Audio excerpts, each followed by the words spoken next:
Muchas gracias Gerardo. Es un gran placer para mí poder moderar este panel en un momento clave para nuestra región, para Iberoamérica, en América Latina sobre todo, a pesar de ciertos triunfos, ciertas victorias aisladas, vemos con toda la fuerza ese populismo iliberal que ha sido denominador común en las conversaciones en nuestros diversos paneles.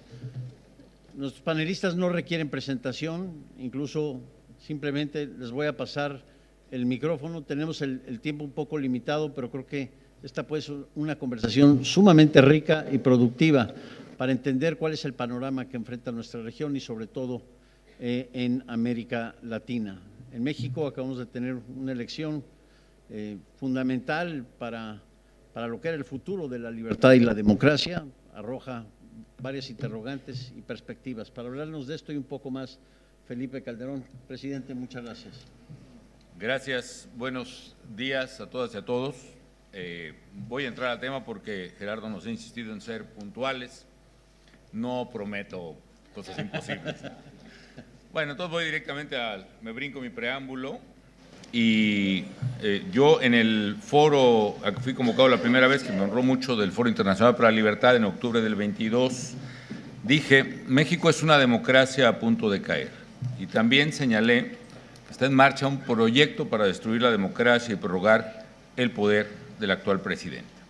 El diagnóstico es la ausencia de ciudadanía en la política. Y una vía que propuse fue un proceso para ciudadanizar la política y para politizar, en el mejor sentido, a la ciudadanía. Específicamente propuse un proceso acordado en común por los partidos, PAN, PRI, PRD, Movimiento Ciudadano, de afiliación voluntaria, simultánea, organizada, con reglas claras, donde participaran los ciudadanos el mismo día para incorporarse a su vida orgánica. Se trataba de transformar la llamada marea rosa que inundó los zócalos y las plazas de México en una militancia partidista y una ciudadanía activa en política que tanta falta le hace a México y a América Latina. Eso se debió haber traducido, según aquella utopía, en que las más de 20,000 candidaturas que estaban en juego, desde presidente, alcaldes, diputados locales, federales, senadores, regidores, etcétera, pudieran ser encabezados por una o un líder que fuera capaz de movilizar y cubrir territorialmente y hacer esta gran cruzada electoral que culminara en una victoria. Eso, desgraciadamente, no ocurrió. Lo que sí ocurrió, hay que reconocerlo, que sí hubo un esfuerzo de elección primaria de candidato a la presidencia, de donde salió para muchos inesperadamente Xóchitl Gálvez, que durante muchos meses representó una bocanada de aire fresco y una verdadera esperanza para México. Ahora, pasada la elección, en donde ganó la candidata del partido gobierno, Claudia Sheinbaum, las amenazas siguen, se han incrementado y fortalecido.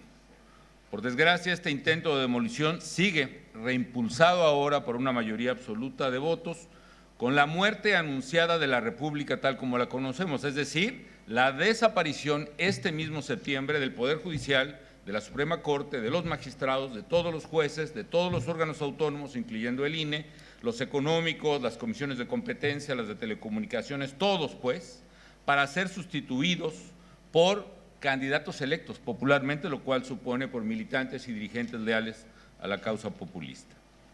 Eso además exacerbado por una tramposa interpretación de la Constitución que pretende darle una mayoría que no obtuvo al partido en el gobierno y a sus aliados, que sí obtuvo un 58% de votos en el Congreso, respetable, pero se le pretende dar ahora el 75% y con ello el control constitucional.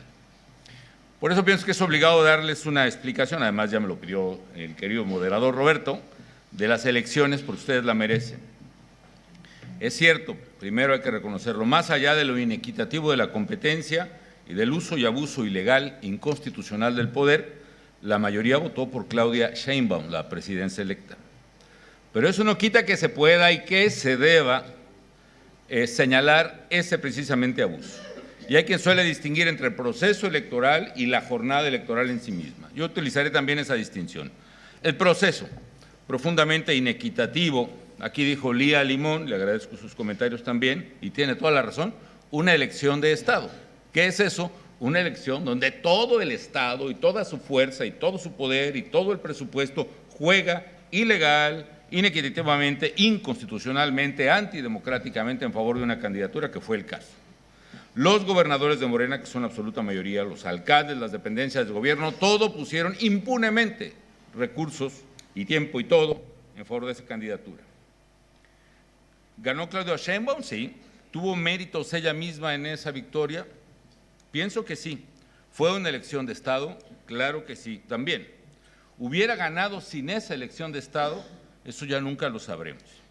Y algo muy importante, el dinero en las elecciones, que como bien dice la escritura tan mencionada hoy, el dinero no da la felicidad y menos cuando es poquito. Y en elecciones no se diga. Carlos Ursúa, secretario de Hacienda del propio Andrés Manuel López Obrador al inicio de su gobierno durante 3 años, y que renunció invocando no estar de acuerdo con la toma de decisiones de política pública sin sustento, en una carta muy importante donde, la cito, no más simulación, presidente. Pues bien, Ursúa, tanto en el Universal como en Nexos, desmenuza el abuso ilegal del dinero público, poniendo en evidencia, entre muchos, un solo programa de los del gobierno, el programa de adultos mayores. Al inicio de su sexenio, dice Ursúa, y a la vista de todos, el presidente López Obrador armó su ejército electoral, el cual hoy se acerca a 20,000, que son los llamados servidores de la nación.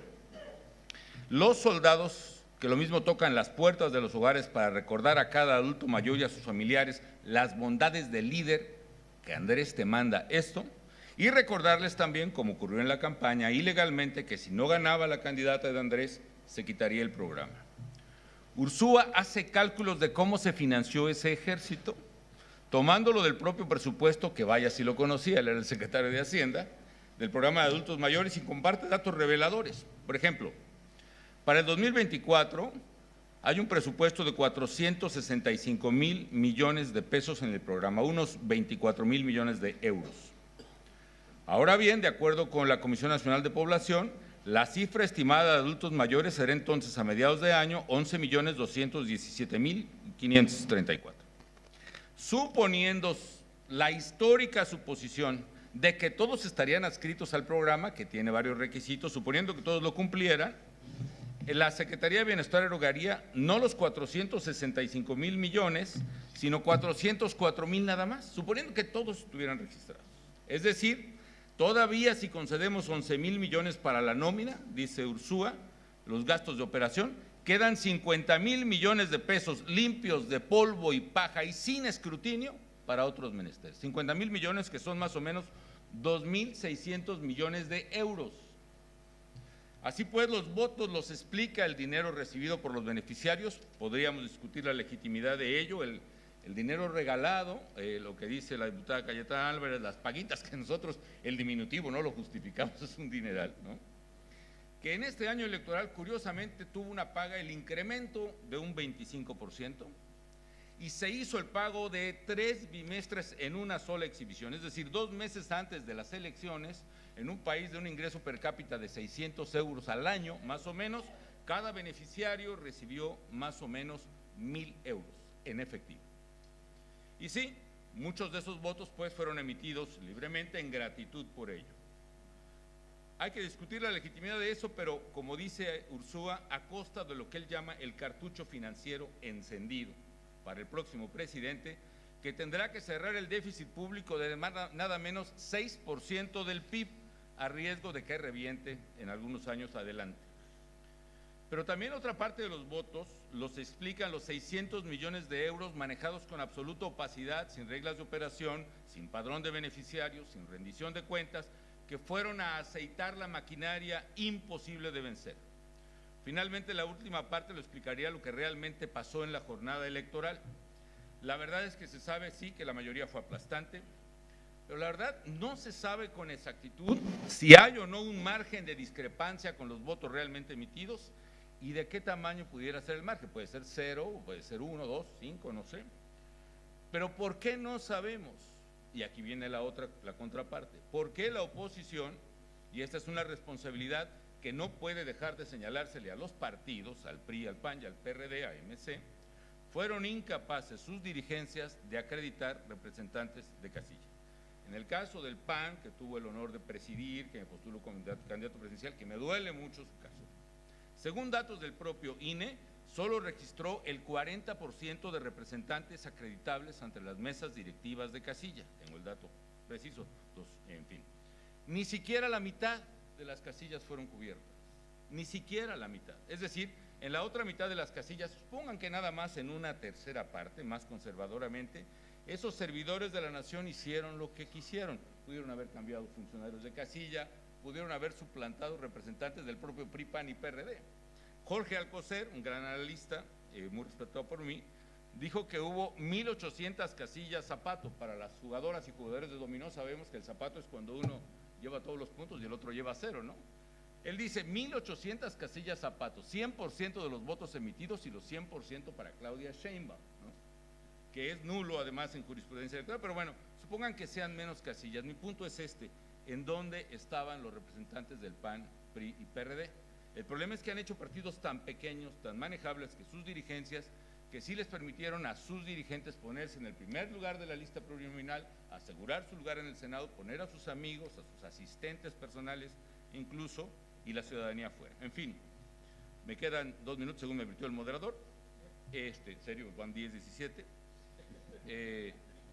Finalmente, el punto nodal que yo propongo: vamos a suponer que se vale regalar el dinero así, cash, 1,000 euros en un país de 600 de ingreso per cápita al año. Dejemos el debate ético aparte. El debate ético de prioridades, porque el gobierno redujo, en un país con 94 homicidios al día, redujo el presupuesto de seguridad, redujo el presupuesto de salud en plena pandemia. México tiene el récord de médicos y enfermeras muertos en pandemia y 800,000 mexicanos muertos en la pandemia, y tuvo menos presupuesto, el presupuesto de salud. ¿Qué va a pasar con ese 6% del PIB y cuándo va a durar? El problema es que, y termino, estos gobiernos tan acusados de liberales y neoliberales, sea por todo lo dicho hoy, creo que es un elogio, le dejamos una tarjeta de crédito enorme de este tamaño al gobierno. Es decir, yo dejé el gobierno con 32% de deuda a PIB, con inflación de 2 o 3%, no recuerdo, y con reservas internacionales. Y este gobierno con déficit público del 0,6, como se dice aquí, o requerimientos financieros del sector público 1,5. Y este gobierno lo puede llevar y seguir gastando con cargo a esa tarjeta de crédito. La tragedia del populismo gobernante, aún en democracia, es que el elector común no entiende el teorema de la equivalencia ricardiana, que los economistas saben muy bien aquí, que quiere decir: las deudas de hoy son los impuestos de mañana. El elector no le importa, dame mi dinero, no entiende ni tiene por qué entender que eso será un impuesto que paguen mañana. Y nosotros, los gobiernos, como le pasó a Miguel de la Madrid en su tiempo, tuvo que pagar el despilfarro de los gobiernos populistas mexicanos de los 70, de Echeverría y López Portillo, hacer ajustes, reducir el déficit, pagar un costo político enorme, para que lleguen otros populistas y otra vez a sobregirar la tarjeta de crédito. ¿Es un cuento de nunca acabar? No lo sé, soy escéptico, pero el punto es: el populismo subsistirá aún en democracia cuando pueda gastar más de lo que ingresa impunemente, y el electorado o no lo entienda o no lo quiera entender. Hasta mis comentarios, Roberto, para estar Gracias. en Muchas gracias.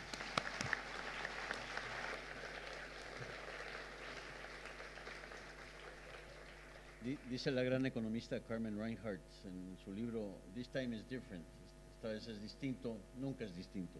Siempre se tienen que pagar esas deudas, y es uno de los grandes riesgos que enfrenta no solo México, sino nuestros países latinoamericanos. En este libreto de How Democracies Die, que también retoma las grandes enseñanzas de Raymond Aron, de cómo el demagogo también dentro de la competencia pacífica de la democracia puede llegar a destruir esa propia democracia, parecería que Colombia está siguiendo un libreto muy similar. Iván Duque, tiene usted la palabra. Muchísimas gracias, Roberto, presidente Calderón, presidente Lazo, apreciado ministro Guedes, un saludo para todos ustedes. Yo quisiera en esta intervención hacer una serie de reflexiones que parten de la base de entender que la democracia está seriamente amenazada, no solamente en América Latina, sino en el mundo. Partamos de esa primera base. Hace pocas semanas, en una columna que publicaba Farid Zakaria, mostraba que alrededor del 70% de las personas que habitan el planeta hoy están viviendo bajo regímenes autoritarios. Lo particularmente llamativo es que hace una década estábamos en el 48%. Entonces hay una especie de déficit democrático creciente. ¿Y por qué? Porque hay tres fenómenos que han sido bastante bien descritos recientemente por Moisés Naim, que son populismo, posverdad y polarización. Hasta ahí podríamos decir, estamos de acuerdo en esos fenómenos. Pero en el caso particular de América Latina hay un libreto, y es un libreto que vienen empleando quienes están bajo la égida de lo que se conoce como el Foro de Sao Paulo o el Grupo de Puebla, y que yo la quisiera describir en 4 actos. Son 4 actos que hacen parte estructural de ese libreto y que vienen siendo aplicadas en distintos países. Por supuesto está ganar elecciones, quieren ganar bajo las reglas de la democracia, pero una vez ganada la batalla por el poder, desde la democracia empezar a debilitarla estructuralmente en esos 4 actos. Primer acto, el acto de la ternura. Les gusta convocar a otros sectores a acuerdos nacionales, hablan de grandes coaliciones, empiezan a emplear un mensaje de alguna manera melifluo, dadivoso con sus contendores para empezar a desarmar y a debilitar por lo menos la idea colectiva de que hay un riesgo. Pero esa primera etapa o ese primer acto tiende a durar muy poco, porque inmediatamente se activa el segundo.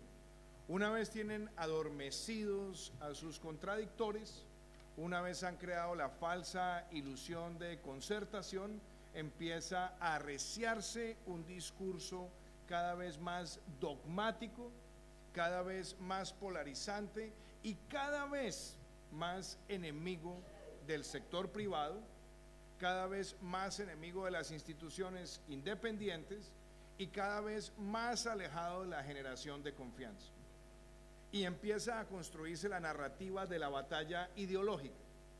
Primera narrativa es que con ellos empieza la nueva historia. Todo aquello que los antecede es el pasado, todo aquello que los antecede es la oligarquía, todo aquello que los antecede son los privilegios, y lo hacen para generar odio y por supuesto rabia en la población. Y de ahí pasan rápidamente al tercer acto, acto bastante peligroso, que es lo que llamo yo la teoría del caos.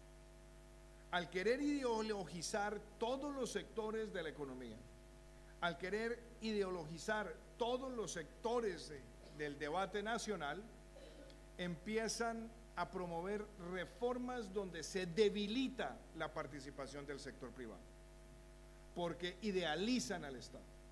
Entonces, capturar el sector de la salud, capturar el sector de la educación, erosionar confianza por parte de los inversionistas y algo todavía más peligroso que viene incubado en las 2 fases anteriores. Ya han adelantado purgas en las fuerzas militares, ya han empezado a amedrentar a los medios de comunicación o a cooptar y a comprar los medios de comunicación o a tratar de intimidar a los dueños de los medios de comunicación. Entonces, en la fase del caos, lo que no pueden lograr a través de las reformas, lo empiezan a lograr quitándole a los sectores participación y actividad por medidas tomadas a través de decretos. Asfixian a los privados que prestan los servicios de salud, asfixian a los privados que prestan servicios de fondos de administración de pensiones y así en distintas áreas de la economía, para que a través de esa figura del caos venga el cuarto acto y quizás el más letal de todos, que es la ruptura institucional.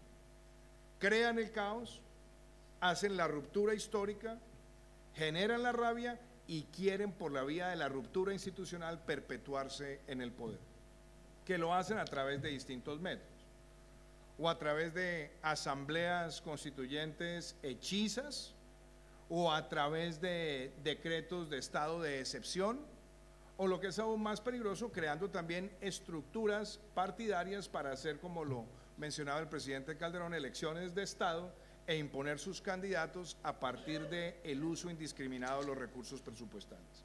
Esos son 4 actos. Si alguien tiene alguna discusión, le voy a decir dónde se han aplicado los 4 actos. Venezuela es uno de ellos, el Ecuador de Rafael Correa, la Bolivia de Evo Morales, la Nicaragua de Daniel Ortega, y también, como lo hemos podido ver en la narración que hacía brillantemente Felipe, lo que ha venido empleándose también en México. Y Colombia no es la excepción. Han tratado de seguir esos actos. Primer acto se cumplió durante los primeros 10 meses de gobierno, discurso de convocatoria, de traer a otros sectores. Se rompe la coalición porque hay, por supuesto, personas en el gabinete que no están dispuestas a jugarle a ese tipo de iniciativas, y se activa inmediatamente la radicalización ideológica, que es lo que ha pasado en el último año en Colombia, donde en el sector de la salud, por ejemplo, se propuso una reforma para acabar lo que durante 3 décadas se había generado en Colombia de participación mixta. Como el Congreso no cedió ante las pretensiones, entonces empezó la asfixia de los aseguradores privados, y hemos visto que muchos están saliendo del sector y la prestación del servicio. No obstante, las instituciones se han mantenido fuertes en no alcahuetear esas irresponsabilidades. ¿Qué ha pasado? Se aprueba sí una reforma pensional, porque hay sectores de la actividad económica que cedieron a las presiones, que hicieron algún tipo de canjes en lo que tiene que ver con permitirles algunos beneficios más en sus comisiones, y se aprueba una reforma que a todas luces va a dejar incubada para las próximas generaciones una deuda que puede superar 2 o 3 veces el PIB de Colombia en menos de 3 décadas. Y que ahora pasará a la revisión de constitucionalidad, donde ante la grosería evidente y prácticamente pasmosa de haber violado los procedimientos, no permitiendo que deliberara una de las 2 cámaras, lo más seguro es que eso se vaya a caer en las Cortes, pero permitiéndole al discurso populista y de rabia enfilar sus baterías contra las Cortes, diciéndoles que son enemigas de la transformación. Ejemplo claro. Lo que no ha pasado en Colombia hasta ahora es que la teoría del caos esté funcionando, por la corrupción, por la incompetencia y por supuesto por la evidencia que ha visto el país de un gobierno que quiere radicalizar todos los sectores. Pero, ya sé que me quedan 2 minuticos y medio, quiero decirles esto. El gobierno sí tiene una intención de hacer una ruptura institucional. El presidente ha hablado de convocar una Asamblea Nacional Constituyente sin cumplir los procedimientos de la Constitución, pero no lo ha podido hacer y no lo podrá hacer mientras no tenga el control absoluto de la Corte Constitucional colombiana, y es lo que pretende hacer en el próximo año, cuando se van a ir 4 magistrados que los elige el Senado de la República, uno de ellos ternado por el presidente envía una terna y escogen de esa terna, lo cual le llevaría a tener 2, porque ya se eligió uno a través de ese procedimiento, 2 que deben ser ternados, o 2 ternas que deben ser enviadas por la Corte Suprema de Justicia y una por el Consejo de Estado. De allí el mensaje claro en Colombia. Si hemos evitado que ese libreto se cumpla por la solidez institucional, hay que evitar que se dé ese control absoluto de la Corte Constitucional, porque eso es lo que va a permitir evitar que el presidente busque un decreto por estado de emergencia en un año, que le den validez constitucional y por esa vía active un procedimiento constituyente irregular para perpetuarse en el poder. Esa es una amenaza que está ahí, pero como digo, afortunadamente no se han materializado aún las 4 etapas. ¿Cómo enfrentar esas 4 etapas? Y con eso quiero cerrar.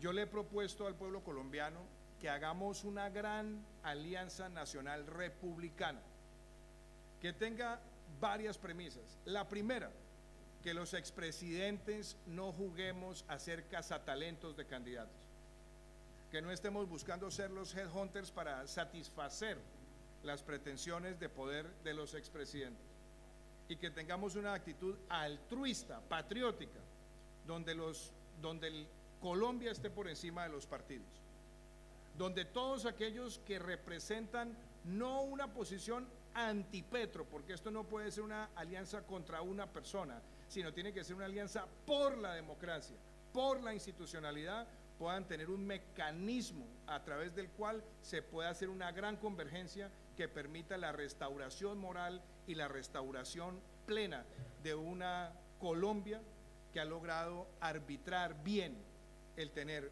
una gerencia tecnocrática con una defensa irrestricta de los valores sociales de nuestra Constitución.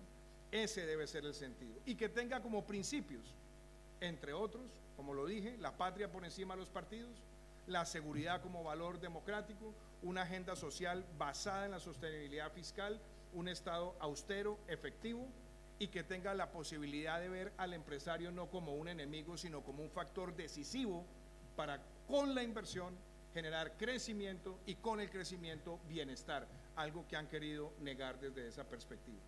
Y cierro con una reflexión de este encuentro y de lo que hemos visto esta mañana.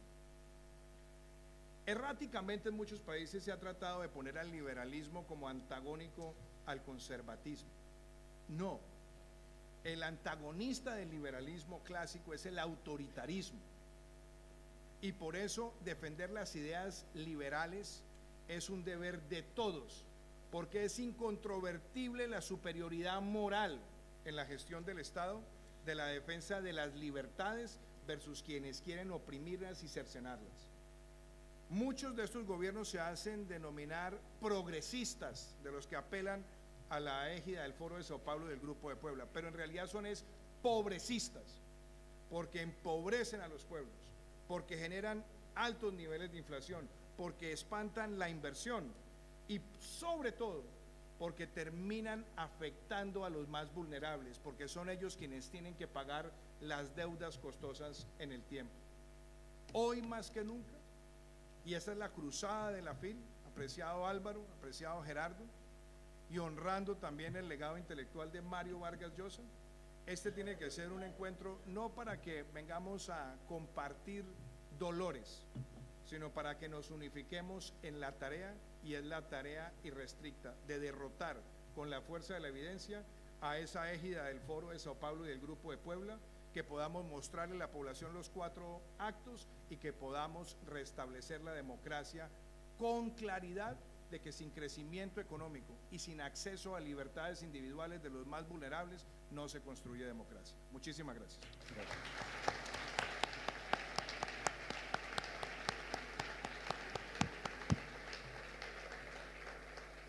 Gracias, presidente Duque, y sobre todo a ambos por el tema del tiempo, que vamos muy bien en ello. Don Guillermo Lasso, expresidente de Ecuador, parecería que Ecuador es un país que de alguna forma, digamos, muy accidentada, muy atormentada, ha logrado escapar lo peor de esta teoría del caos y de esta destrucción institucional, a pesar de los terribles problemas que aqueja al país con el crimen organizado. Más allá del propio Ecuador, usted siempre ha compartido aquí en la FIL una visión sobre la región, sobre cómo vamos, siempre optimista, y esperamos que nos pueda seguir iluminando. Le pasamos el micrófono. Gracias, Guillermo.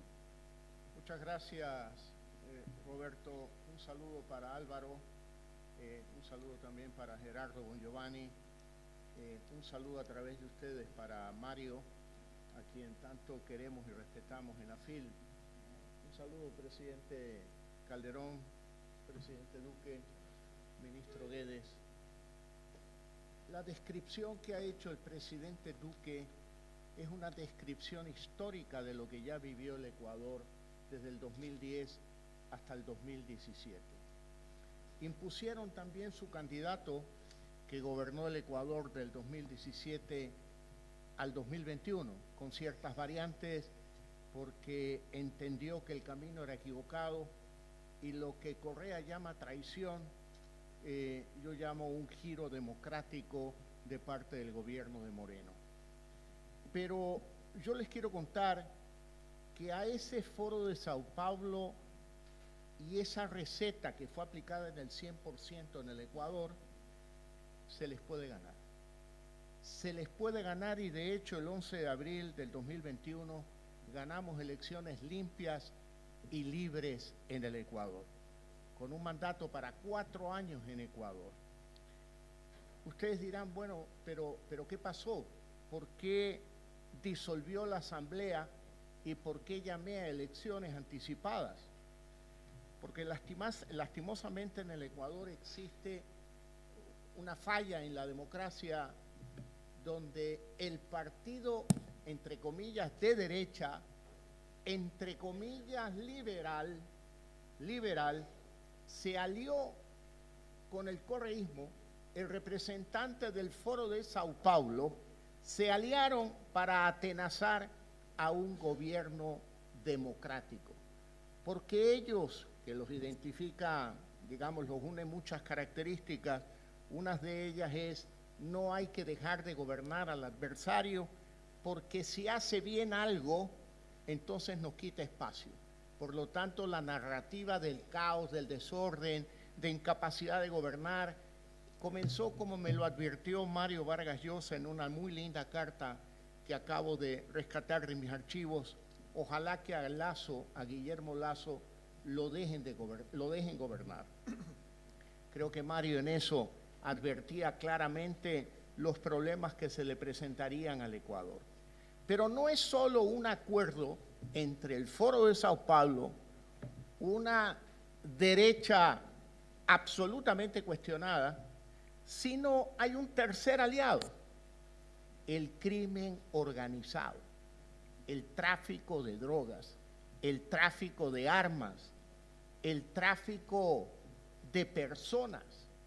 Es decir, un problema tan grave, porque uno entiende que si la delincuencia organizada se encuentra enfrente del Estado y el Estado junto con la sociedad civil los enfrenta porque lo consideran absolutamente peligroso para la sociedad, yo diría, bueno, es un escenario relativamente razonable. Pero cuando la delincuencia organizada se alía con partidos políticos y líderes políticos formales para tener ellos representantes en la Asamblea Nacional que obstruyan la labor de un gobierno democrático y liberal, bueno, ya estamos hablando de algo absolutamente distinto, y eso es, amigos, lo que yo quiero decir en este foro: pasa en el Ecuador. Porque muy buena la descripción de Iván, muy buena. El problema es cuando estos políticos en teoría de derecha, y el problema más grave aún es cuando grupos empresariales, mercantilistas, para sobrevivir supuestamente en este ambiente, generan apoyos y generan respaldos que lo único que le hacen daño es a la sociedad. Yo tenía preparado un documento para compartir con ustedes lo que en mi opinión son las 4 amenazas fundamentales que tiene América Latina, no solo Ecuador. Las he redactado sobre la base de mi experiencia en Ecuador. El problema es el crimen organizado, el problema es la violencia. El presidente Calderón hace unas 2-3 semanas en Madrid hizo una brillante presentación y un diagnóstico sobre lo que es el tráfico de drogas y lo que él llama la venta al meduneo, al por menor, y yo llamo el micronarcotráfico. Ecuador era un país de tráfico de drogas. A mí me tocó enfrentarlos y logré incautar el equivalente a los 10 años antes de incautación de drogas en el Ecuador. Es decir, el golpe al narcotráfico fue cerca de 25.000 millones de dólares en 2 años y medio. Ya pueden imaginar que soy un personaje negativamente popular para ellos y debo de proteger mi seguridad. Penosamente, el actual gobierno, con absoluta inmadurez, me retiró toda la seguridad del Estado y soy el expresidente que menos seguridad ha tenido una vez que dejó el cargo. Pero eso no es lo importante. Lo importante es advertir que la violencia que estamos viviendo en Ecuador, que la vemos, que ya contagia a Chile también, y que hay en otros países de Centroamérica, es la consecuencia de que ahora, lastimosamente, se consume droga en el Ecuador y son las pandillas y los grupos delincuenciales organizados los que generan la violencia en las calles, en las cárceles, sin descuidarse que coordinadamente con estos grupos políticos que he denunciado, activan cárceles y activan violencia en las calles. Y su objetivo es este objetivo tan peligroso que advertía el presidente Calderón y que yo lo ratifico también: captar espacios del Estado. Primero, municipios pequeños, donde se hacen unas inversiones millonarias. Un municipio pequeño con un presupuesto de $3 millones en el Ecuador, un candidato se gasta $5 millones para llegar a ese municipio. Y también han avanzado tanto con su presencia en Asamblea Nacional para interpelar a quienes los hemos enfrentado y para favorecer leyes que flexibilicen y faciliten estas actividades irregulares. Latinoamérica tiene una tasa de homicidios 3 veces superior al promedio mundial.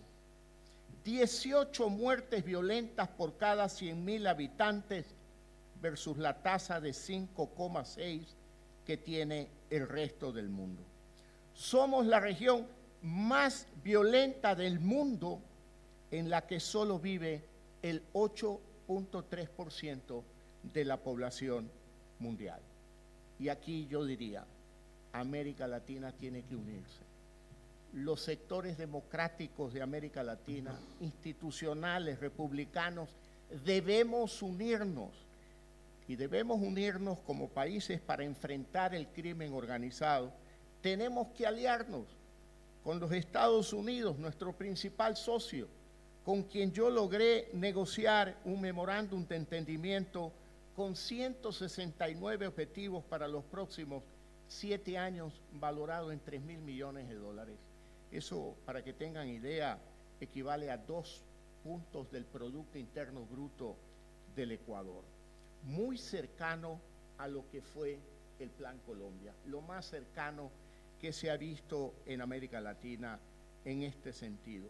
Convenios para la asistencia e interceptación aérea, acuerdos para gente del orden a bordo para interceptar droga en alta mar, y lo hicimos con absoluta frontalidad, con absoluta transparencia. El Ecuador conoce estos acuerdos. Por supuesto que aquella derecha torcida con la izquierda del Foro de Sao Paulo, pues se oponen a este tipo de alianzas con Estados Unidos. Pero hay otro tema que yo quiero mencionar como una amenaza en América Latina y como una tarea que le propongo a la FIL.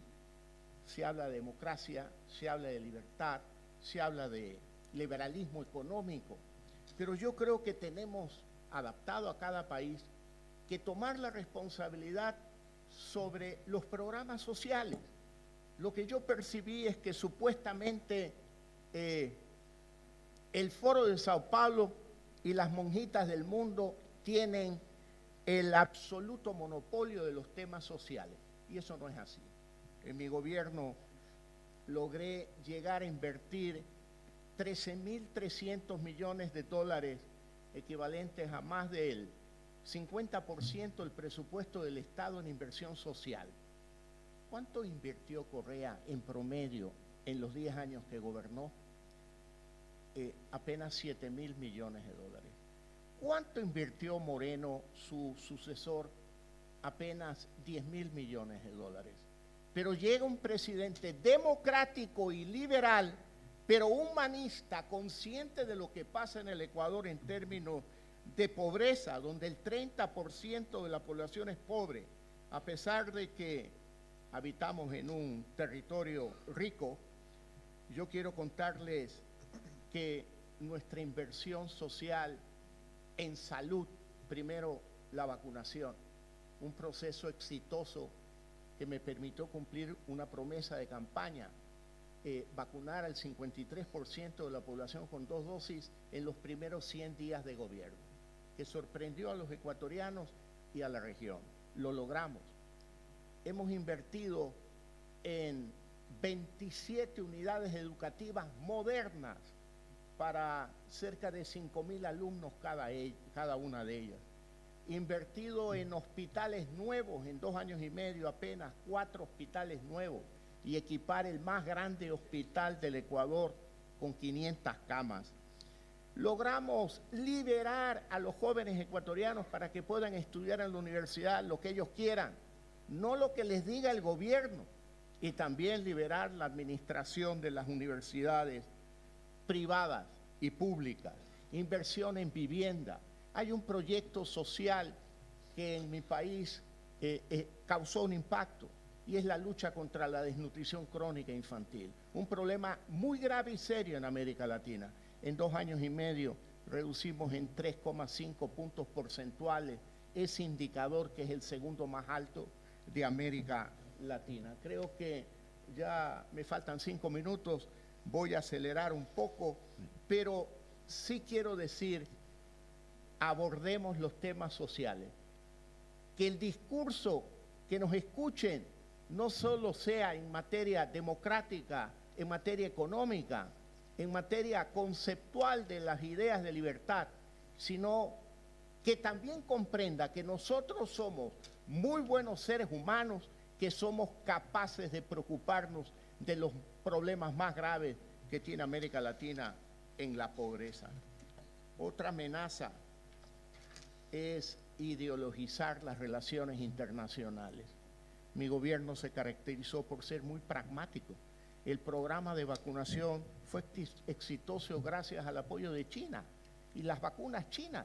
Y al final del día yo decía, bueno, no he venido aquí a enseñar ideas y conceptos a los ecuatorianos en media pandemia. Lo que tengo es que recuperar y salvar sus vidas. Y lo logramos hacer con el apoyo de la China y luego también de Estados Unidos y algunos países como España, como México también. Y luego mi gobierno estuvo caracterizado por un gobierno que buscaba la apertura al mundo.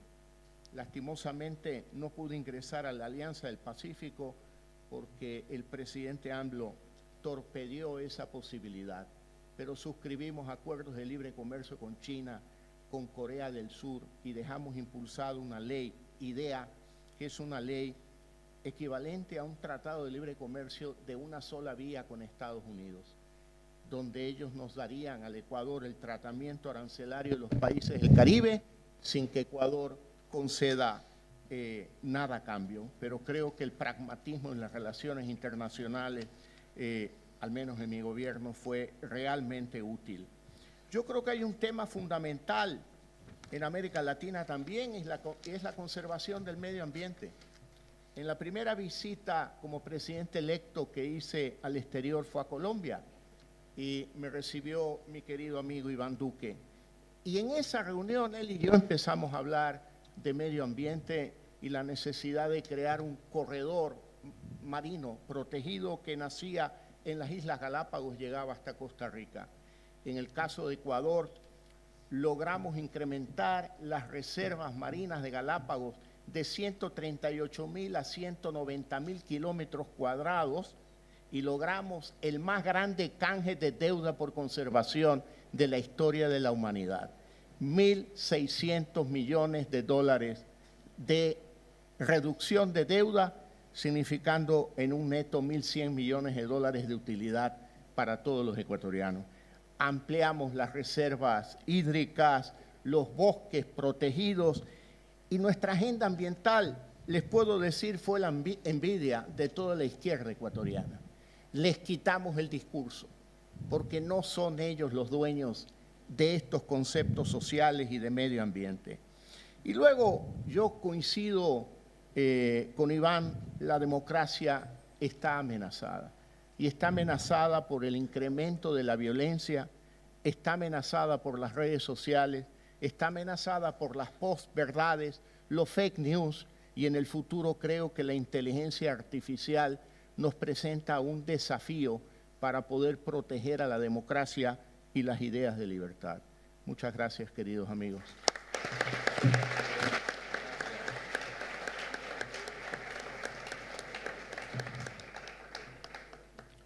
Nos acompaña en este panel el doctor Paulo Guedes, que más allá de su trayectoria como un gran economista en la Universidad de Chicago, también se volvió un símbolo que empoderó de una forma muy importante a lo que es la microempresa y el microempresario, la figura del microempresario, más allá de ideologías del espectro político, de derechas, de izquierdas, del centro. Mucha gente en Brasil y en todo el mundo se identifica con Pablo Guedes como una especie de liberador de la burocracia, de todas las trabas, las reglas, los reglamentos, con la idea y con el lema de dejar trabajar. Y bueno, en Brasil esto ha sido fundamental, pero la experiencia brasileña, lo que está sucediendo en Brasil y su visión, Paulo, también sobre América Latina, tenemos escasos 12 a 15 minutos, ojalá también para que pueda haber un poco de preguntas y respuestas. Le pasamos el micrófono, es un gran honor tenerlo con nosotros. Queridos amigos, Álvaro, Gerardo, ¿está bien? Álvaro, Gerardo, Salinas, los presidentes ilustres con gran experiencia. Somos um continente submerso. Somos um continente submerso. A missão do FIL é muito importante, exatamente porque Atlântida, o continente perdido, éramos nós. Nós descemos enquanto o mundo progrediu. Hablamos de democracias liberais agora. Foram 75 anos extraordinários. Nunca tanta gente no mundo escapou da miséria. A reconstrução, depois da Segunda Guerra Mundial, os americanos foram um exemplo de democracias liberais. Reconstruíram o primeiro inimigo e maior, a Alemanha. Virou a segunda maior economia do mundo. Reconstruíram o outro terrível inimigo, os alemães, os japoneses. Viraram a segunda maior economia do mundo. Depois trouxeram a Coreia do Sul. Depois fizeram um acordo com a China. Eu perguntei aos americanos, why did you kiss China instead of kissing Americas? Eu conversando com eles, eu perguntava. Eles trouxeram 1,5 bilhão de chineses para os mercados globais. As viúvas do socialismo, russos, leste europeu, China, todos saíram da miséria. 700 milhões de chineses saíram dos campos de arroz, foram para as zonas de comércio do Sul e viraram o maior parceiro de negócios do mundo ocidental. O Brasil negociava 3 bilhões de dólares com a França no ano 2000 e 3 bilhões de dólares com a China. Hoje negocia 6, 7 bilhões com a França, que nos acusa de queimar florestas, e nós negociamos 130 bilhões de dólares com a China, todo ano. Também pegamos vacinas dos chineses. Então, os liberais, eu gostaria de homenagear o nosso querido Mário Vargas Llosa, dizendo que o nosso título deve ser liberalismo, 2 pontos, democracia e mercados. Democracia e mercados são 2 algoritmos de cooperação humana. As democracias, coordenação de esforços políticos. Os mercados, cooperação econômica. O liberalismo acima, como uma filosofia, visão de mundo, nunca uma religião. Porque os 2 extremos são nossos inimigos. O autoritarismo de direita e de esquerda são os nossos inimigos. Nós somos os liberal-democratas, acreditamos na democracia, somos liberais na economia. Existem os conservadores que também estão ao nosso lado. Em vez dessa imagem de extrema esquerda e extrema direita, eu prefiro o horseshoe, eu prefiro a ferradura. Vou ficar em pé só para facilitar para a palestra. Eu devia ter como o tempo é breve, eu não podia trazer a apresentação, mas eu gosto de usar essa imagem. Extrema esquerda, extrema direita. Façam assim, ó. Estão muito próximos, a extrema-direita e a extrema-esquerda. O fascismo, como dizia o von Mises e o Hayek, o fascismo e o nazismo foram defesas, lutas que surgiram contra o comunismo, usando os mesmos métodos, a violência, não é? Nós somos ou social-democratas, a esquerda leve, ou liberal-democratas, a direita leve. E você tem os socialistas e os conservadores no meio do caminho. Às vezes o socialista apoia a ditadura de esquerda, às vezes ele apoia métodos democráticos. Os conservadores, às vezes, apoiam ditaduras de direita, às vezes apoiam métodos democráticos. No Brasil, nós fizemos uma aliança de liberais liberal-democracia, ou seja, a direita leve. Eu diria com Karl Popper que daqui para cima, social-democrata e liberal-democrata, nós somos the great open society, nós somos a grande sociedade aberta. Nós somos o acúmulo de 2.500 anos de civilização ocidental.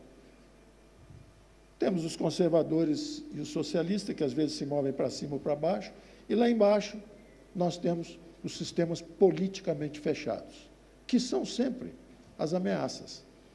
Então, esse consenso da social-democracia com a liberal-democracia no pós-guerra criou 75 anos de progresso. Foram 75 anos de crescimento, 4 bilhões de miseráveis saindo da miséria do outro lado do mundo. E aí eu entro no nosso problema, do lado de cá. Porque tudo que foi dito aqui, as drogas, a demarcação territorial, a luta de quando a esquerda entra e começa a invadir o judiciário, começa a invadir o legislativo, começa a comprar apoio demagogicamente lá embaixo. Tudo isso acontece porque nós, no Ocidente, estamos em crise. E nós estamos em crise por uma razão também econômica importante.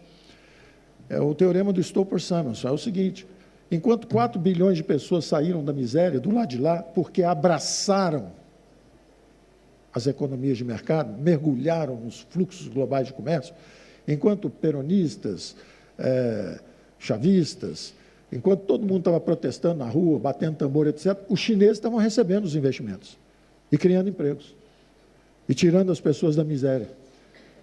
Enquanto a Rússia baixava o imposto de renda para 15% e o Gerard Depardieu abandonava a França, liberté, fraternité, éternité, e ia pagar impostos mais baixos na Rússia. Então, enquanto eles se apropriaram das nossas engrenagens de cultura e de criação de progresso e prosperidade, nós hesitamos, o Ocidente hesitou. E aí surgem as figuras religiosas, midiáticas, porque para combater uma religião leiga, que era o comunismo ou o socialismo, a razão só não era suficiente. Começam a surgir de novo num mergulho ao passado, ameaçando nossas democracias liberais. Um mergulho ao passado. Como é que surgiu um Mussolini? Como é que surgiu um Hitler? Como é que surgiu isso? É porque contra a violência daquele lado, em vez de raciocinar, o instinto te diz para apoiar o populista do lado de cá. E aí começa essa degeneração política. Mas nós não vamos nos deixar levar por ela. Nós não vamos nos deixar levar por ela.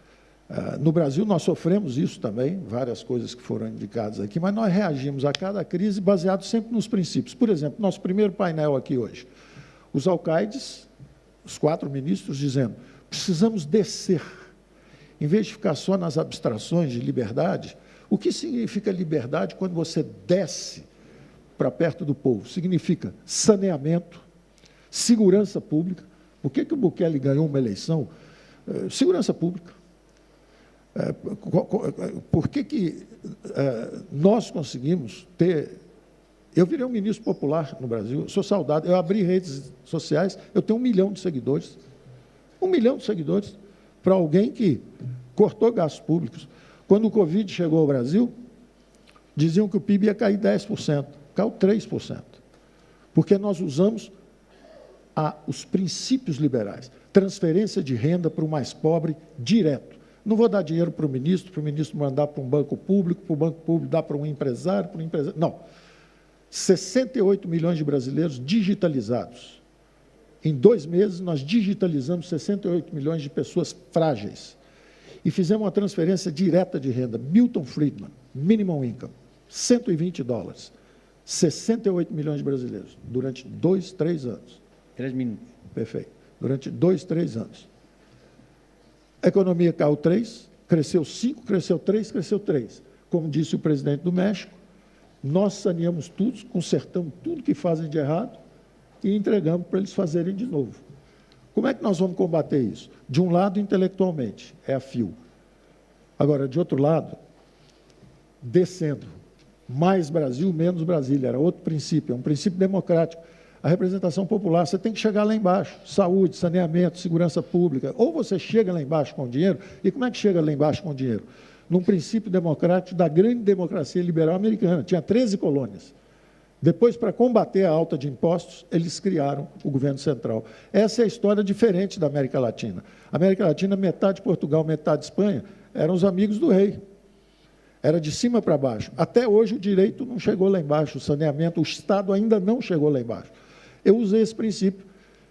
Eu transferi, o nosso déficit público saiu de... Eu peguei o governo com 2%, baixamos para 1%. Veio o Covid, foi para 10%. Distribuindo dinheiro para estados, municípios, acreditando na democracia, descentralização dos recursos.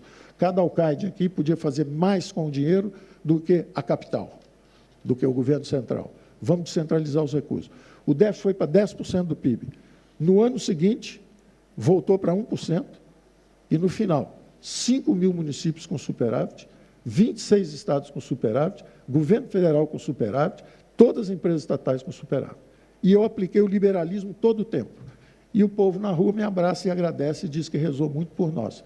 E nós perdemos a eleição por 1.800.000 votos em 106 milhões de votos. Perdemos por muito pouco, fazendo tudo certinho, dentro dos princípios liberais, todo o tempo. E o povo entendendo, começando a entender o que aconteceu. Até hoje o presidente anda pela rua, o ex-presidente anda pela rua, milhões de pessoas em volta. Milhões de pessoas aplaudindo em volta. Como é que ele perdeu? Ponto de interrogação. Perdeu. Mas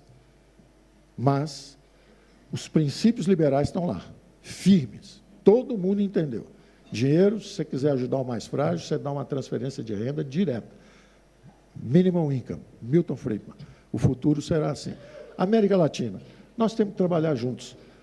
Eu consegui nomear o presidente do BID, do IDB, né, e a plataforma era exatamente essa. A plataforma é o seguinte: precisamos de infraestrutura transnacional.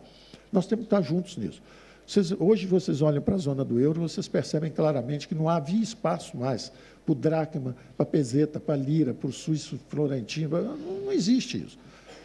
Vai haver uma moeda digital em 5, 6, 7 anos, será uma moeda digital única e continental. Nós temos que estar integrados na América Latina. Nós temos 50% da alimentação mundial, nós temos 50% dos minérios raros para o futuro. O futuro é verde, o futuro é digital, toda economia digital usa recursos minerais. Ela é muito mais intensiva em energia do que a indústria convencional. Eles vão precisar desses minerais. Nós temos esses minerais. Então, nós temos que estar juntos. Nós acreditamos na democracia como método, nós acreditamos nos mercados. Faltou a palavra mercados ali. Liberdade, 2 pontos, democracia e mercados. Porque foram os mercados, alguém disse aqui também no segundo painel, foram os mercados que unificaram a Europa, o continente mais sangrento da história. 2, 3, 4, 5, 6 séculos, 8 séculos de guerra, de repente os mercados unificaram os europeus. Não foram as superestruturas políticas, não foi o grande partido e parlamento europeu, foram os mercados que acabaram com as guerras. Foram os mercados que tiraram os chineses da miséria. São os mercados que estão dando força, inclusive, para o próprio Putin sustentar a sua, entre aspas, democracia. Finalizo com uma observação simples feita pelo Putin numa conversa que estava sentado no almoço. Putin, Xi Jinping, e eu fui colocado ali no meio só para conversar sobre esse tema de democracia e respeito às democracias. Eu dizia: Mr. Putin, o senhor já fez a perestroika, já abriu a economia. Eu falava em inglês, mas eles entendem inglês perfeitamente, mas fingem que não entendem e não falam, para não prestigiar o inglês. Então, ele fala em russo, o intérprete passa para inglês, o Xi Jinping fala em chinês, o intérprete passa para o inglês, e eu falava em inglês. Bom, eu digo: Mr. Xi Jinping, parabéns, o senhor já fez a perestroika, o senhor tirou 1,5 bilhão de chineses da miséria, é o maior trader do mundo, e aos comerciantes não interessa a guerra. Por isso que eu não acredito numa escalada para a Terceira Guerra Mundial. Não ocorrerá. Não ocorrerá uma escalada. Porque o maior comerciante do mundo, ao maior comerciante do mundo, não interessa a guerra. Em algum momento ele vai chamar o Putin, que é o primo mais jovem, e falar assim: behave properly. It's hurting my businesses. Da mesma forma, do lado de cá, Eu dizia, então, parabéns, Mr. Xi Jinping, o senhor já fez a sua glasnost, a sua perestroika, falta só a glasnost. Imediatamente, o Putin falou o seguinte, não, Mr. Minister, ele já fez o melhor, não há o que melhorar. Ele já pegou o que vocês têm de melhor na sua civilização, que são os mercados, mas ele pegou o que nós tínhamos de melhor, a União Soviética. One party, no votes, zero elections. Então, lá, e esse é o problema nosso agora. Nós estamos vivendo as democracias liberais após um triunfal desempenho, baseado em mercados, incorporando e integrando toda a economia mundial. Nós agora vamos enfrentar um mundo fragmentado, totalmente separado, onde nós vamos ter que fazer alianças geopolíticas, e a minha sugestão para a Latinoamérica é o seguinte, junta rápido, porque o mundo vai sacudir. Dias mais difíceis à frente. Não vamos chegar à Terceira Guerra Mundial, mas vamos ter dias muito mais complexos. Foram 60 anos, 70, 75 anos de ótimo tempo. Agora vai piorar, lá fora. Então, nós temos que melhorar internamente. Obrigado.